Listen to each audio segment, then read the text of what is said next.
You are landing.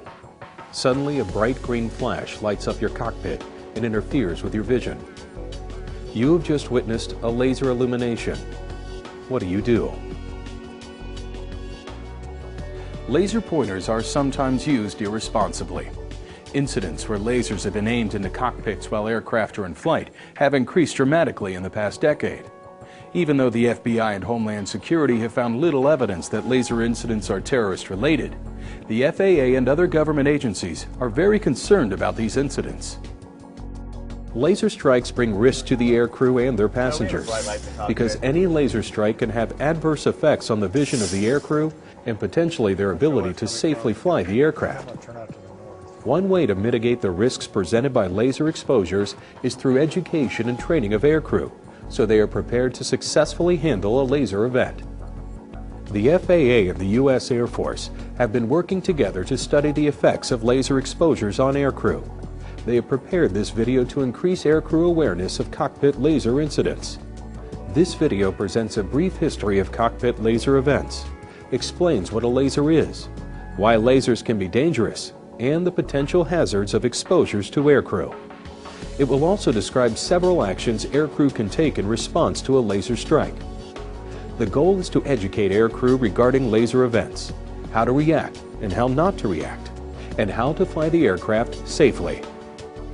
Now to give us a pilot's perspective, here is retired L-1011 Delta Airlines pilot, Captain Bill Connor, Ph.D. Well, our incidents in this country are a lot more common than people are aware of through the news media. For the last 6 months, we've had over 300 incidents in this country alone, and since 2004, we've had 1,700 incidents. Now, the problem is that now it is spreading worldwide. We've had reports in Canada, New Zealand, Australia, and Japan. And I think thus far that we've never had a very serious injury, and also we have never had an accident where we've lost an aircraft or damaged an aircraft due to laser illuminations. But because we haven't lost one, doesn't mean that the potential is not out there for a very serious incident to happen.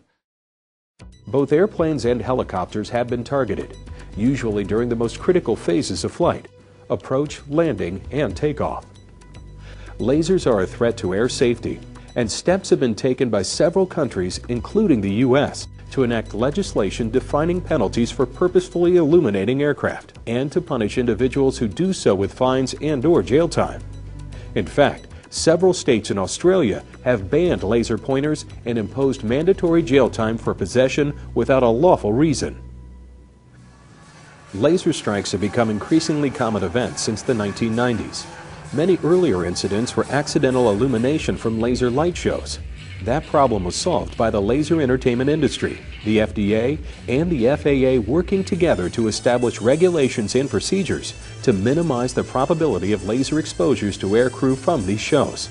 Regulations were implemented restricting laser shows to project into critical zones around airports.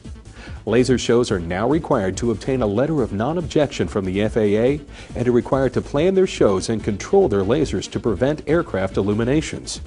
Unfortunately, the gap in laser incidents left by regulation of the light show industry has been more than filled by persons in the private sector shining lasers at aircraft. Most laser incidents are believed to be nuisance or pranks and primarily involve laser pointers. Nearly everyone knows what laser pointers are.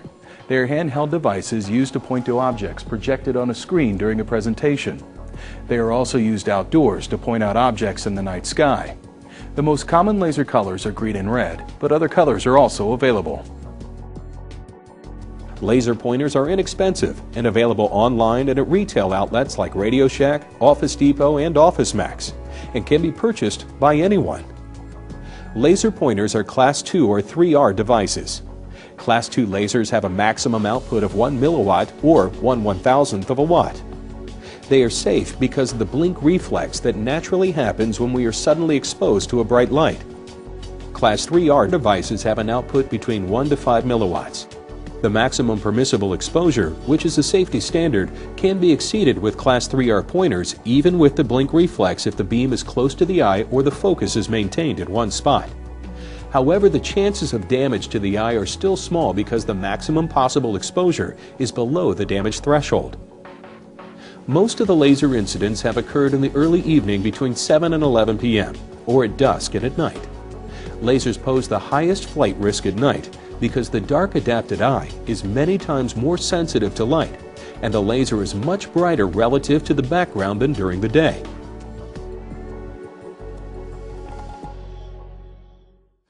I think the thing that makes the laser beams so dangerous is that where we have encountered the laser illuminations is in the critical phases of flight.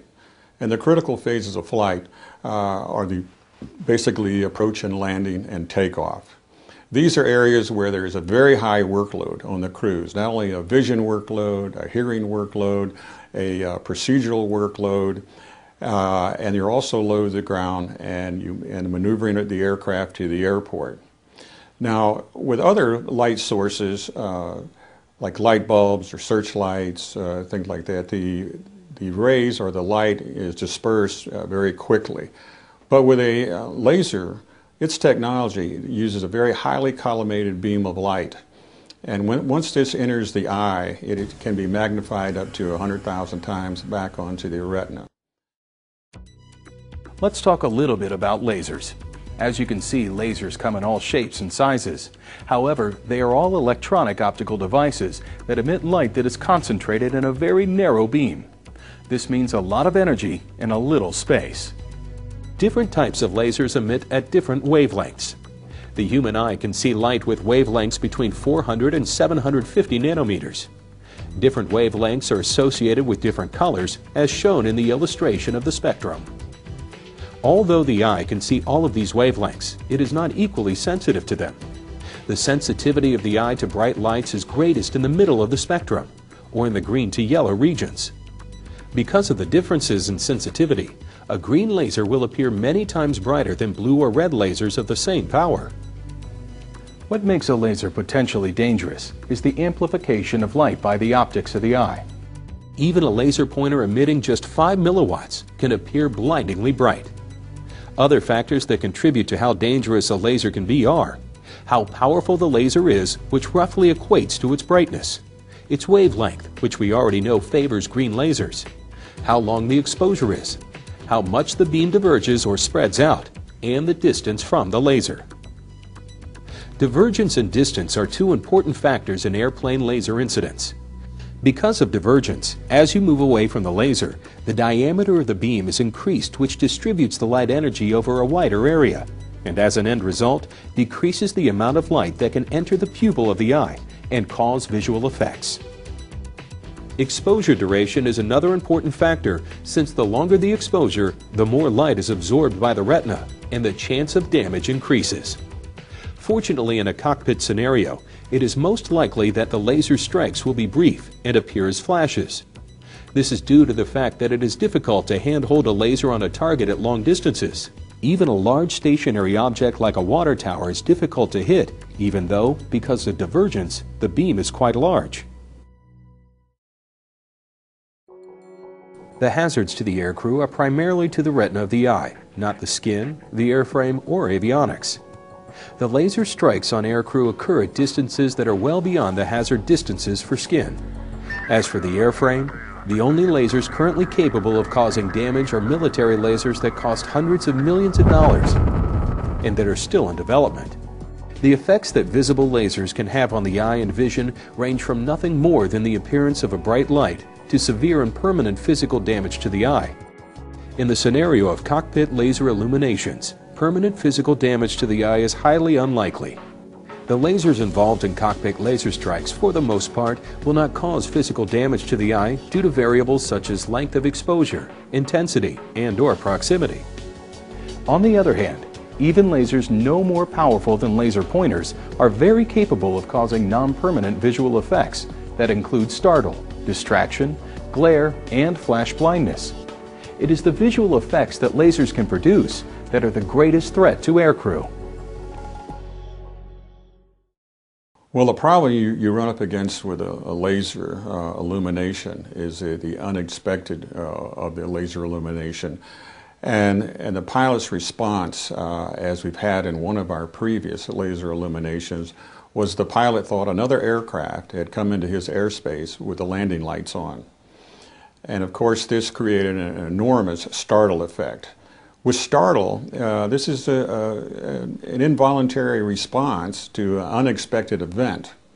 And with this, it alters your physical, visual, and mental aspects as the way that it changes your attention away from the normal flight path of the airplane while you're trying to find out exactly what's happened to you and have any idea that it happened to the rest of the crew. And do you have any idea how long this is going to be, that your vision is going to be impaired? So with this, with the conditioning, on startle recognition and response, you have 4 phases that you go through. And one phase is distraction, and disruption, disorientation, and incapacitation. Now, in distraction, if you've been trained well enough, when you recognize the laser illumination, it can be just distraction, which is just a momentary attention shift away from the primary flight task.